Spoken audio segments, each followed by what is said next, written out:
Good evening and welcome to our English program on AKASHVANI 100.5 MHz on the occasion of International Tiger Day. On the topic, Protecting the Roar, Securing the Future of Tigers. Tigers are not just majestic animals. They are the guardians of our forests and symbols of a healthy ecosystem. Today, we are privileged to have with us the Director of Corbett Tiger Reserve, Ramnagar, Dr. Saket Badola. So, thank you for joining us today and welcome to our program. Thank you very much. So, Doctor, I want to ask you at the onset, International Tiger Day reminds us of the urgent need to protect one of the world's most iconic species. From your perspective, what is the significance of this day? Okay, so we know that tigers are the most iconic species. There was a study done at the global level, and there also it was found out that tigers are probably the most loved and the most iconic wildlife species across the globe. And now we also know that the tiger number has dwindled and has gone down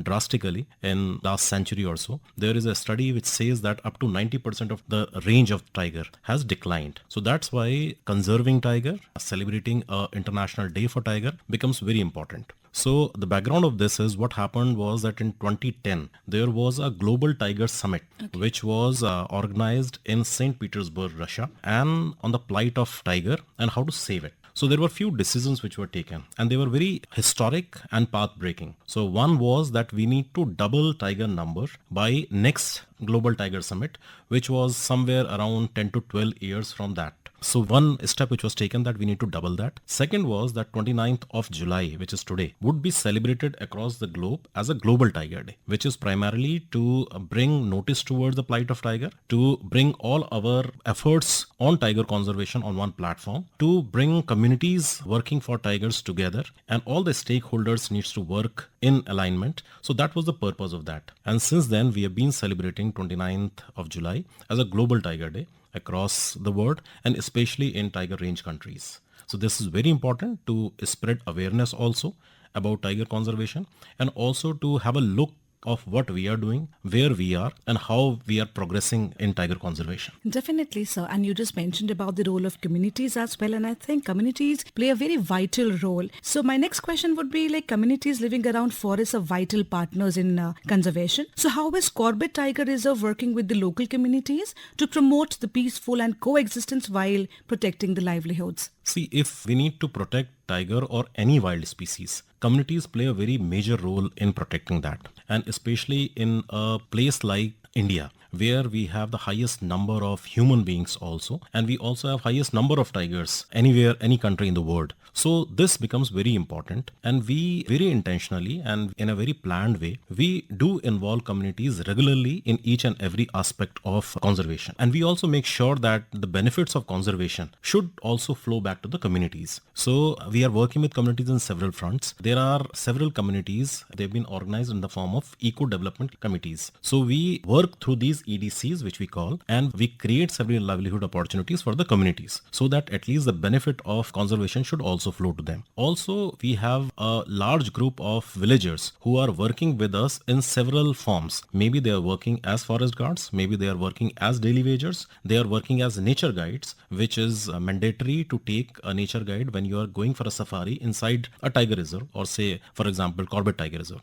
So there is a large chunk of people who are associated directly with us in these forms, and there is a large chunk which is like indirectly associated with us. For example, if you talk about Corbett, so there are approximately 200 to 250 resorts which are there in the vicinity of Corbett, and several local villagers are employed in these resorts also, and also as naturalists, also as gypsy owners, gypsy drivers. So we are directly touching a large number of community members and their life, and the benefit of conservation, as I said, is flowing back to them. This is our purpose, and to add to that, we have started several new initiatives also. For example, we recently started a bakery unit of villagers, primarily the women folk in one particular area. So they are making bakery product which we are also selling in our souvenir shop, and they are very popular. Similarly, we have been engaging villagers in honey production, in production of spices, and in these activities recently with support from CSR activity, and also we have started sewing training cum production center also, where we are targeting a tribe which is found in the vicinity of Corbett, the Boksha tribe, and we are training their women folk from that tribe. We are giving training of the sewing machine, how to use it and how to make garments. So in this way, we try to engage communities regularly, and we also make sure that some gainful employment should also go to the communities. Definitely, rightly said, sir. I want to ask that India has recently witnessed encouraging growth in its tiger population, and you also mentioned this. So what has been Corbett Tiger Reserve's contribution to this remarkable conservation success story? Oh yes, tiger conservation is a real success story across the globe, and how India is a shining example. I think we need to feel very proud of this fact. The tiger number, which had come down to approximately 1400, has jumped to now nearly around 4000 also. So that is a huge tiger number jump which the India country has witnessed. Now this is all thanks to a special project which was launched in 1973 from Corbett. It is known as Project Tiger. So initially there were 9 tiger reserves across the country which were included in this project. Now we have 58 tiger reserves in the country, and these tiger reserves and the nearby area are playing a very important role in conservation of tiger and this growing number. In fact, I mentioned earlier that in 2010 it was decided that by next Global Tiger Summit, which was 12 years down the line at that time, we would be doubling our tiger numbers. But we should be really proud that India did achieve that target quite early from what was decided. And in the whole scenario, Corbett Tiger Reserve plays a very important role because this was the very place from where Project Tiger started. Corbett National Park is the first national park of the country. It was established in 1936. Today we have highest number of tigers anywhere in the globe and all the tiger reserves, and we also have the highest density of tiger. So Corbett plays a major role in tiger conservation in the landscape, in the region, in the world, and we are really proud of what is being done in Corbett. Definitely, sir. But then despite the success, tigers continue to face threats such as habitat fragmentation, poaching, climate change, and increasing human-wildlife conflict. So which of these challenges concerns you the most today, and why? You've rightly mentioned that these are the challenges which we are facing. Let me start and let me tell you about one by one. Poaching is a challenge, and it is a threat which always looms large in the background because there exists a trade of tiger and tiger parts still. Not that much in India, but globally. There have been efforts which are done at the global level, but still tigers are under threat of poaching. But thankfully, in last few years and all, we have been able to protect, or we have been able to reduce this poaching incidences across the country to a very large extent. So it is not a major threat now, but the major threat now has started becoming like the fragmentation of the habitat because of growing human population, because of infrastructure development, because of several reasons. The habitat of tiger has come down, and we need to be really careful about it. That is a major challenge which we are facing. But one of the biggest challenge that we are facing is human wildlife conflict. As I said earlier, the number of tigers have doubled and more than doubled now in the country. The downside of that is because of that,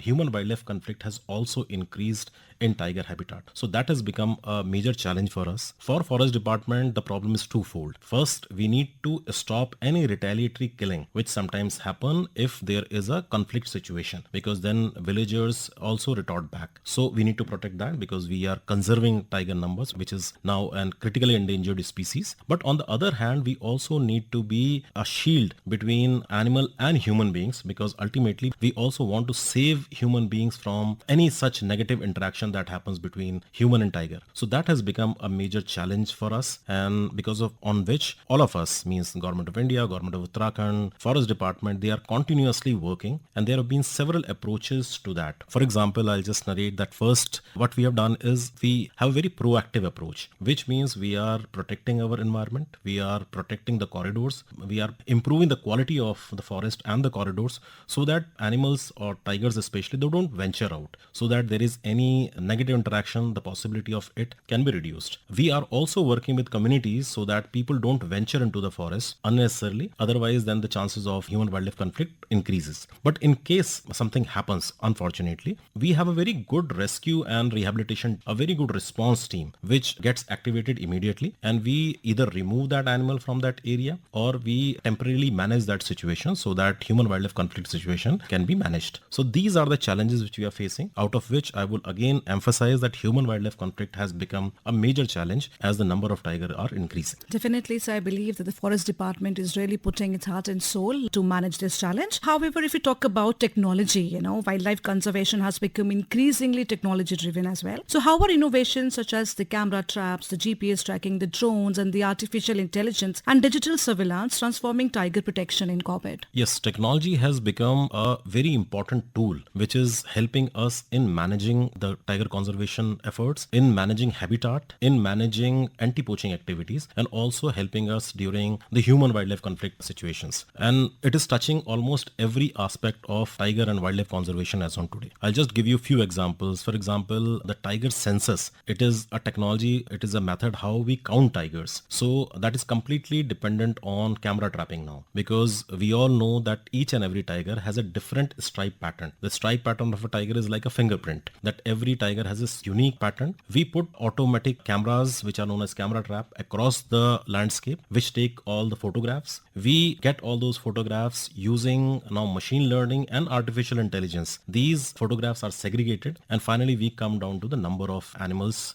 which are there. So it is a very robust and very foolproof kind of technology which is being used. For protection, we are also using drones. We are also using AI based cameras now for human wildlife conflict cases, so that we have cameras which are there on the boundary of tiger reserve and human habitation, and when an animal ventures out of the forest area, we automatically get an alert. So that's how AI based cameras are also being used. There is also a app based activity which we do. Now you know that forest guards go inside the forest on regular patrolling, which is a foot patrolling. So now what we are doing is that every forest guard is equipped with a mobile phone which has an app which is known as M-Stripe app, which has been developed by Government of India and Wildlife Institute of India. And this app tracks each and every movement of a forest guard, and they also can feed or they also can enter anything which they see during their patrolling. So this way we get a very good snapshot of which areas have been patrolled well, where are the lacuna, which are the gaps, which areas we could not patrol, so that then we can take managemental action in the next round of patrolling. So that's how technology is helping almost every aspect of wildlife management as on today. Yeah, Dr. Saket, I just want to ask one more thing, that many people see tiger conservation as protecting just one species. So could you explain how conserving tigers also safeguards forests, water resources, biodiversity, and ultimately human well-being? Yeah, this is one debate, one question which tiger conservation has always attracted, because everyone always said that why we are talking about one species. Yeah. But I think it was very clear from the very start that tiger conservation is not just conservation of one species. It is conservation of the entire ecosystem. I'll give you a few practical examples. Okay, what happens is, suppose we are protecting tigers and the tiger number is increasing. So that means that area is able to support this tiger only because it has sufficient number of herbivores. Otherwise, they won't be able to be present in that particular number. Because herbivore number we need at a certain level, we have a very good grassland or the forest. Because if forest and grassland degrade, then the herbivore number will get impact. And for a healthy grassland, all insects and all fauna are also important. So in a way, it is a chain. I would say that tiger number is just an indicative of how the ecosystem is being protected. So that's why this is a debate, as I said, was always there. But we know that if we protect tiger, we are protecting almost all the species. I'll just give you an example of, again, Corbett Tiger Reserve. Because it's a protected area, this area also supports a very high population of gharials, for example, which are critically endangered and which are very few in number, even rarer than even tigers also. But it is also protecting gharials. It is also protecting a species of herbivore which is known as hog deer. Again, a critically endangered species. And similarly, we have a large number of reptiles, serpents, large number of animals which are there, along with the floral vegetation also. Dr. Saket, as infrastructure and tourism continue to expand, how can India strike the right balance between economic development and the long-term protection of wildlife habitats? See, we also always have to see that ecosystem and environmental protection and economy, they need to go together. And we have been able to do that quite successfully, because we also have, again, several examples across Uttarakhand, if you see, where we have been able to manage these things. The best example, which is very visible to people who are moving in Haridwar, Rishikesh and Dehradun side, is Chila Motichur corridor. So there is a corridor on which now there are flyovers which have been constructed. So the problem was initially because of this road between Haridwar and Rishikesh and heavy traffic on this road, animals were not able to move from, say, Eastern Rajaji to Western Rajaji. since the flyover have been constructed, animals are moving. And the result of that, we can see that the Western Rajaji is also witnessing movement of tigers, leopards and other animals. So if we have that commitment, I think economy and ecology, both of them can work together. Definitely, Dr. Saket. Having spent years working closely with wildlife, what has been your most unforgettable encounter with the tiger and how has it influenced your commitment to conservation? When you're working in field for such a long time, I think there are several incidences which happen. But still one incidence or few incidences which in your memory permanent for a long time is when you see tigers with the small cubs. That is where you see that all your efforts are coming together. When you see that family of tigers with cubs, that gives you a kind of happiness and also satisfaction that all the effort which the country is undertaking is actually being manifested in that form, and animals are moving, growing in number. So I think that is the most satisfying and the most exciting thing which any field officer witnesses in the forest. Yeah, so finally, on the occasion of International Tiger Day, what message would you like to give to our listeners about ensuring that the roar of the tiger continues to echo through our forests for generations to come? I'll only say that not everybody will be able to work in forest. Not everybody would be able to visit forest on a regular basis. But only message that I'll give is that everyone should make it a point to go to the forest once, understand the ecosystem in whatever way possible. They should also understand that their support is required actively or indirectly for the conservation of animals. And unless we have support from the communities, we won't be able to save these beautiful animals for future generations. So our awareness, our advocacy towards them is very, very important. And Dr. Saket, thank you so much for taking out time for us and for our listeners. And I think that last but not the least, I would just like to say that in forests deep where tigers roam, let's protect their precious home. Strong and fearless, wild and free, they are nature's legacy. Plant more trees, let rivers flow, help the tiger's future grow. Save the tiger, hear the call, protect our wildlife, one and all. Thank you once again for being with us today. Thank you. Thank you very much. Thanks.